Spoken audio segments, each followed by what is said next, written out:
100,000 men against 300. That is not war in the ordinary sense. That is administration. That is a superpower filling out the final paperwork on a rebellion that should never have existed long enough to become a problem. But history does not obey arithmetic as faithfully as generals wish. Sometimes the smaller force does not survive because it is stronger. Sometimes it survives because it is desperate enough to turn geography. Weather fear and belief into weapons sharp enough to cut through certainty. In the year 722 in the mountains of the north, what happened was not a noble stand in the clean language later ages prefer. It was darker than that. It was the moment a global empire reached into a cave to pull out a fugitive and discovered that the fugitive had chosen the ground, chosen the timing, and chosen death so completely that fear changed sides. That is where the kingdom of Asturias begins. Not in triumph, not in ceremony, but in mud, falling rock, a red river, and the first small refusal that would one day become a state. To understand why Covadonga matters, you have to understand the scale of the power it defied. In 722, the Umayyad Caliphate was not just another expanding kingdom. It was the most efficient imperial machine the Western world had seen since Rome. Its reach stretched from India across Arabia and North Africa, over the Pyrenees, and into the Iberian Peninsula. It had speed discipline, cavalry money administration, and above all, momentum. Most of the peninsula had already adapted to reality. The old Visigothic world had splintered, bargained, submitted, or died. Men who had once fought each other for a crown now paid taxes to new governors, bent the knee, and kept what land they could by surviving. Resistance in practical terms was nonsense. Resistance meant slavery, execution, confiscation, disappearance. Logic said surrender. The map said surrender. The example of everyone around said surrender. But far in the north, where the land folds into mist, rock ravine and forest, one man decided that logic would not govern him. His name was Pelayo, not a grand king, not the lord of a vast army. A fugitive, a secondary noble, a man of the old guard turned mountain rebel. What made him dangerous was not rank, it was refusal. Munuza, the Muslim governor in the region, had already moved against him, had humiliated him, had treated him as a problem to be handled.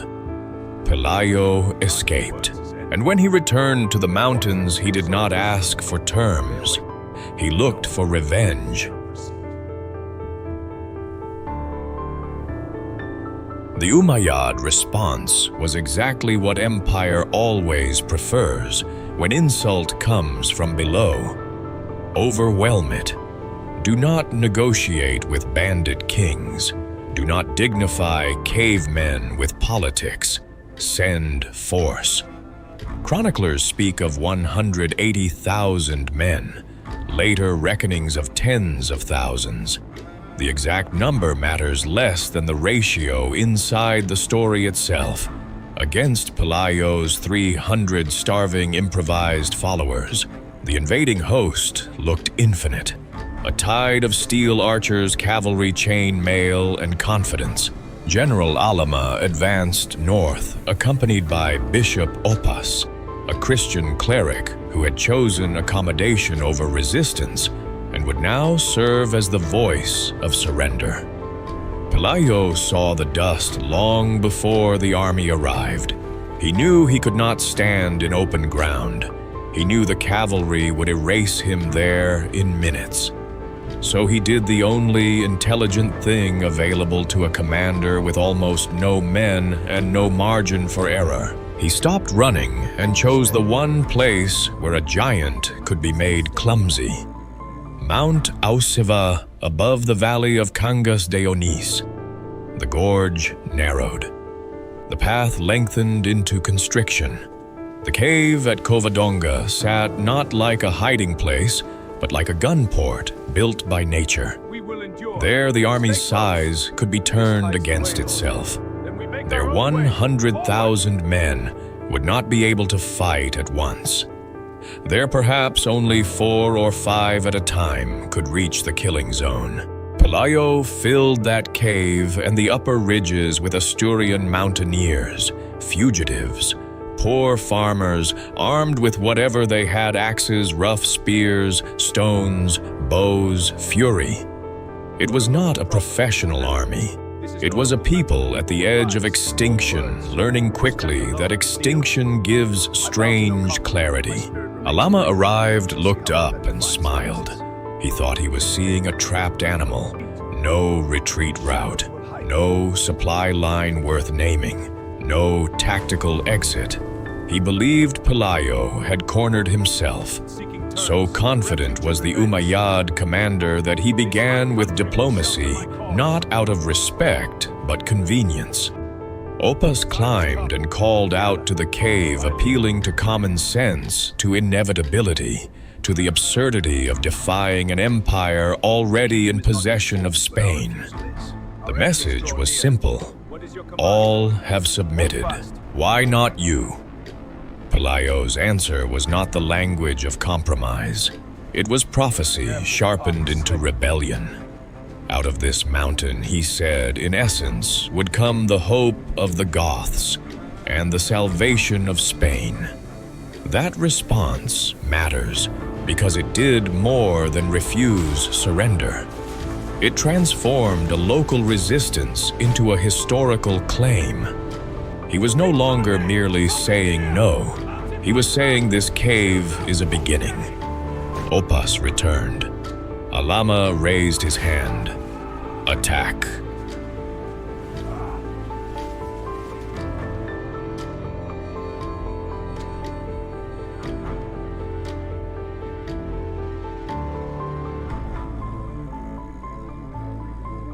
Then came the first mistake of the empire.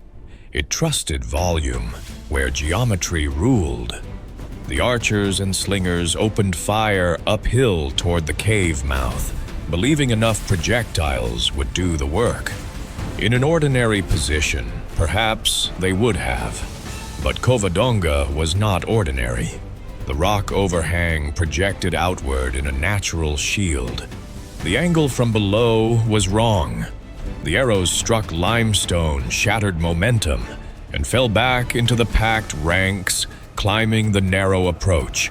The men behind kept pushing because they could not see what was happening at the front. Confusion spread in the spearhead of the advance. And in that exact moment, Pelayo triggered the real defense.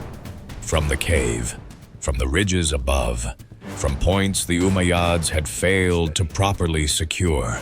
Stones felled trunks, rock slides, gravity weaponized. The front ranks were not merely checked, they were crushed. Men in mail cannot stop a boulder. Bodies pitched into the river below. The path became a plug of men unable to advance and unable to retreat. Empire turned into traffic jam, and traffic jam turned into slaughter. Then Pelayo did the thing that separates passive defense from active destruction. He did not remain hidden behind the cave's protection. He ordered the charge. The 300 came down like men who had already decided that survival mattered less than breaking the giant's nerve. They hit a mass of disordered troops with downhill momentum, short weapons, and total commitment. The invaders had numbers. The Asturians had contact. In terrain, this tight contact matters more. The weather joined the battle. That sounds poetic until you remember how often mountain wars are decided by mud rather than heroism. A storm broke over the Picos de Europa.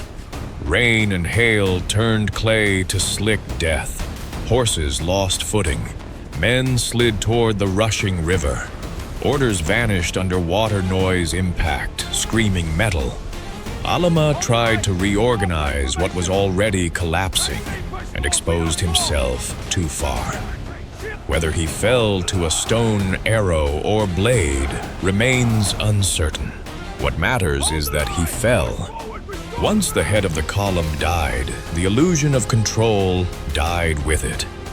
Panic ran backward through the army faster than commands could move forward.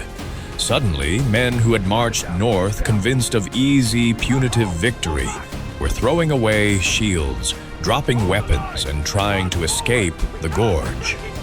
Pelayo understood that simply surviving the pass would not be enough. The message had to travel farther than the battlefield.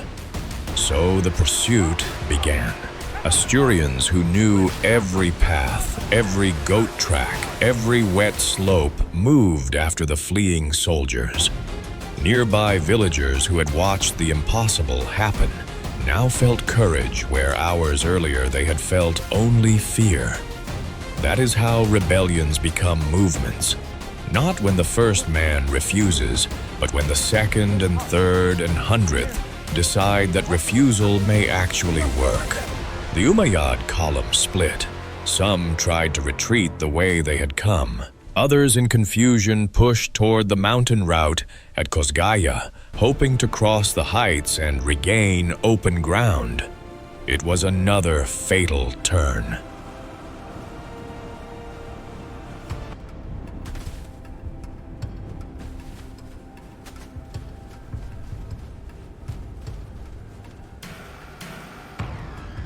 The survivors trudged through rain, mud, fatigue, and shame. No longer an army in glory, but a wounded remnant trying to escape a nightmare it could not explain. Then the mountain made its final judgment. The soil had been soaked for days. The slopes were unstable. Thousands of men, horses, baggage, and movement added pressure to saturated ground already slipping away from itself. The whole mountainside detached. Mud, rock, trees, men, animals, armor, all in one avalanche. There was no duel, no line to hold, no skill to deploy. Just a whole section of earth giving way under the weight of empire. Christian chroniclers would later make theological use of it as they were bound to do. But even stripped of miracle, the result is enough. The retreat was ruined. The survivors were buried or thrown aside. A great expedition had entered the north with banners and certainty. It left as rumor corpses and warning. Back at Cangas de Onis, Pelayo and his men gathered what the dead had left behind. Blades of better steel chainmail horses equipment.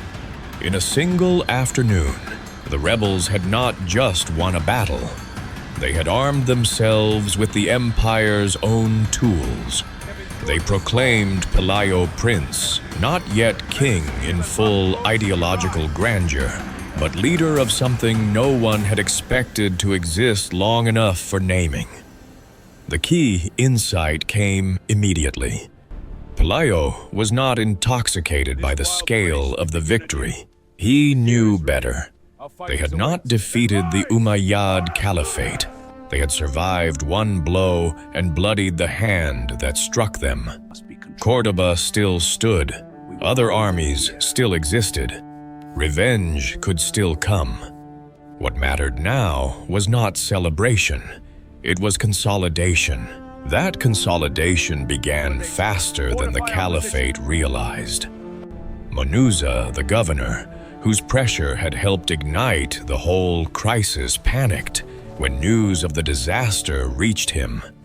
If an imperial expedition could be destroyed in the mountains, what chance did his local position have? He fled. And while trying to escape, he was intercepted and killed by local forces, emboldened by Pelayo's victory. Again, the pattern matters. Empire's strength had been not just its armies, but its aura of inevitability. Once that aura cracked, governors ran villagers armed, and mountains turned from refuge into base. In Córdoba, the defeat produced anger, but also something almost more useful to Asturias than fear, contempt. The north was judged annoying, inconvenient, not yet worth another full-scale correction. The Caliphate had revolts elsewhere, African unrest, Frankish tension, broader imperial priorities. Let the mountaineers rot in their rocks, many must have thought. That decision may have been the single greatest strategic gift ever handed to the Asturian cause. Pelayo used it perfectly. He rooted power in Cangas de Onís. He distributed land, restored churches, organized governance, however rough, married his daughter Ermesinda to Alfonso, son of Duke Pedro of Cantabria, binding two northern resistance centers into one survival bloc. It was not romance, it was merger. Mountain refuge became mountain state.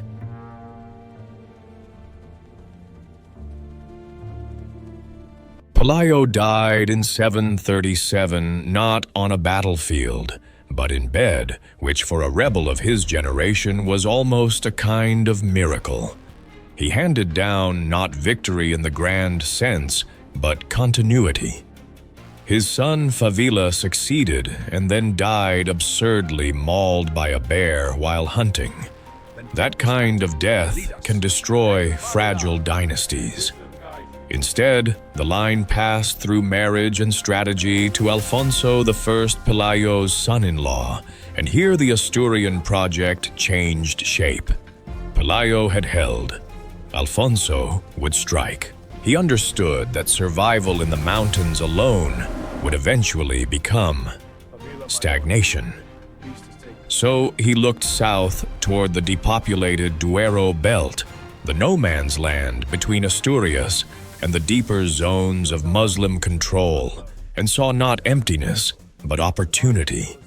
While Al-Andalus suffered internal fractures and drought, Alfonso launched raids that were not simple plunder. They were demographic warfare. He descended attacked positions in Leon, and Castile broke garrisons, and then withdrew north, carrying Christian populations with him. He emptied frontier lands to fill his own, and created a buffer of emptiness that made future invasions far harder to supply.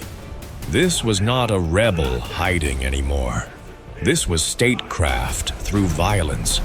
The entity born in cave darkness was becoming a kingdom with frontier policy. But states that survive one generation still face the oldest danger of all internal weakness. Under weaker successors, the Umayyad state, now stabilized under stronger rulers, looked north again. This time it would not dismiss Asturias as a stone in the shoe.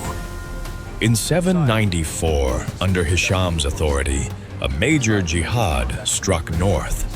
Two armies advanced, one toward Galicia, one under Abd al-Malik, straight toward Oviedo, the newer capital under Alfonso II. Alfonso II understood immediately what Pelayo had understood decades earlier. If the enemy is too strong to meet in place, do not die for walls that can be rebuilt. He evacuated the city with relics, treasure, and people retreating to deeper country. The Muslims entered Oviedo, found it empty, and burned it. On paper, it looked like correction. The Asturian anomaly had finally been smothered. But Abd al-Malik's return column, heavy with loot and cattle, moved like a merchant caravan rather than a war host. Alfonso II waited. He chose the Lutos swamp's ground sticky, narrow, and destructive to disciplined withdrawal. The attack that followed was no improvised mountain miracle. Asturias by now had cavalry chainmail battle experience, and strategic memory. The column was cut trapped between mud carts, cattle, and blade. Chroniclers speak of 70,000 men killed or scattered. The number may swell in telling, but the core fact matters more. Lutos declared that Asturias was no longer a cave revolt. It could destroy imperial expeditions in field conditions of its own choosing.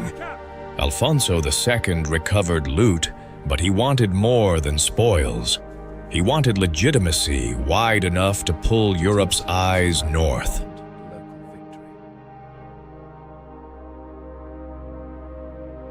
Envoy, ride to the Frankish court. Clergy seek Rome's blessing. Scribe, the passes are clear, sire. And the alliances will hold. And then we begin. That is where the discovery of St. James enters the story. Whether miracle pious construction or political brilliance, its function was enormous. A hermit reported strange lights in the Libredon woods near ancient Iria Flavia. Bishop Theodomir investigated. A Roman structure was found. Inside bodies. The identification was immediate and immense. One of them was proclaimed to be James the Greater Apostle of Christ. Suddenly, Asturias possessed not just military continuity, but sacred prestige. Rome had Peter. The far north now had James. Alfonso II moved instantly. He became the first pilgrim, built the first church, and turned what would become Compostela into more than a shrine. It became an ideological engine. The war was no longer only border defense. It became holy mission. St. James transformed from apostle into battle saint.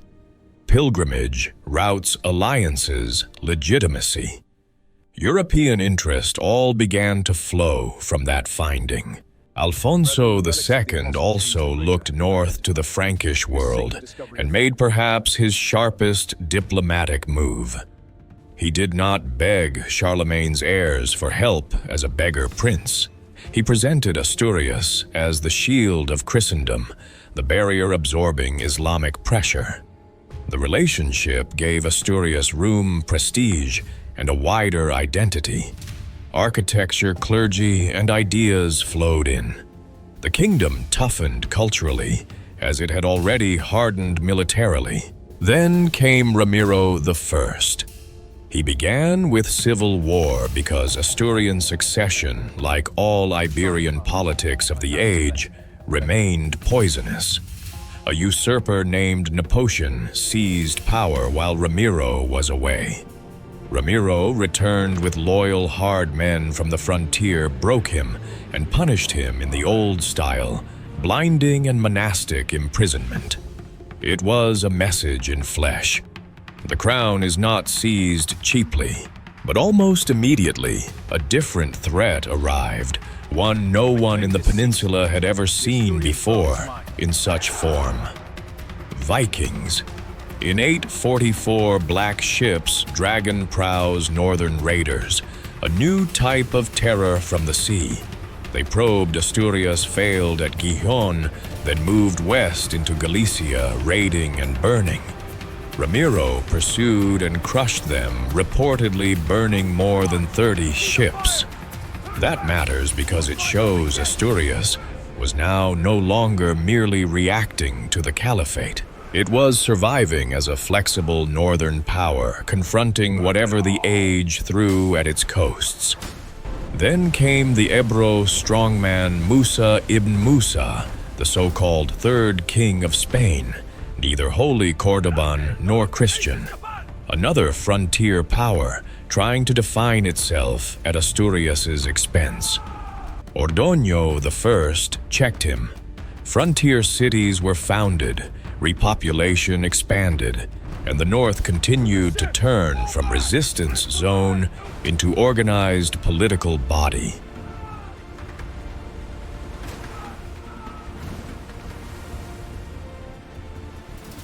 By the time Alfonso III came to power, the Asturian kingdom was no longer content with survival. It wanted hegemony. Alfonso III was young when he seized and secured the throne, but he ruled with much larger ambition than his forebears. The Duero line advanced. Cities were repopulated. The frontier deepened. Zamora rose as a hard bulwark so heavily built and fiercely defended that enemies learned to fear it by reputation alone. In 878 at Polvoraria, Alfonso III shattered a Cordoban army badly enough that the emir had to seek terms and tribute. The symbolic force of that reversal is enormous. Once the North had paid to survive. Now the South paid not to be struck. Alfonso called himself Magnus Imperator. He rewrote political memory, tied his line to the Visigothic past, and believed not without reason that he was building something far larger than mountain kingship. Yet success contains its own danger. The more organized, wealthy, and expansive Asturias became, the less it remained what it had originally been. And when Alfonso III's sons turned against him, the old poison returned. He was forced to abdicate. He asked for one final campaign before death led it returned broken and died in 910. After him, the kingdom was divided among his sons, Leon, Galicia, and Asturias. The old Asturian core ceased to be the whole. It dissolved upward into something larger. The center of gravity shifted from cave and mountain to city and plain. In a strange way, Pelayo's creation died of success. It survived so well that it outgrew the very form in which it had been born. Asturias disappeared not because the mountains failed, but because the mountains had already done enough. What came after would be Leon Castile, and the long centuries of expansion still to come. And that is why Covadonga remains so charged in memory. Not because 300 men literally defeated 100,000 in some simple mathematical miracle, but because in one narrow place, at one precise moment, a people learned that empire could bleed, that terrain could nullify numbers, that surrender was not the only available future, and that if the first refusal survived long enough to organize itself, then history itself could change direction. Pelayo did not conquer Spain. He did something rarer and in some ways harder. He made continuation possible. Everything after him, the raids, the repopulation, Oviedo, Compostela, Charlemagne, Ramiro, Alfonso. The third, the rise of Leon. All of it rests on that first ugly, desperate, violent refusal in a cave above the Deva River. That is why the story endures. Not as neat myth, but as the beginning of a state built by men who did not win because they were stronger, richer, or more numerous. They won because they refused to die on someone else's terms.